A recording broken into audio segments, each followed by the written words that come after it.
ఇల్లు కట్టుకోలేని వాళ్ళు, స్థలం ఉన్నా కూడా ఇల్లు కట్టుకోలేని వాళ్ళు, ఇల్లు కొనుక్కోలేని వాళ్ళు, వంశపారంపర్యంగా ఇల్లు వచ్చినా సరే అవి నష్టపోయిన వాళ్ళు, సొంత ఇల్లు ఉన్నా సరే ఆ ఇంట్లో ఉండలేక అద్దె ఇంట్లో ఉంటున్న వాళ్ళు, వీళ్ళందరూ కూడా ప్రధానంగా భవన దోషం వల్ల ఈ సమస్యలు ఎదుర్కొంటూ ఉంటారు.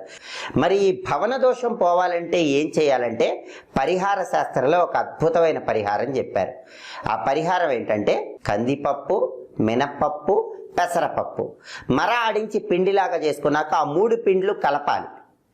కలిపిన తర్వాత ఆ పిండ్ల మిశ్రమంలో నీళ్లు కలిపి 11 చిన్న చిన్న ఉండల్లాగా తయారు చేసుకోవాలి.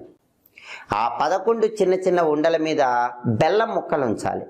అలా బెల్లం ముక్కలు ఉంచిన తర్వాత ఆ 11 చిన్న చిన్న ఉండలు బుధవారం పూట గోవుకి ఆహారంగా తినిపించాలి.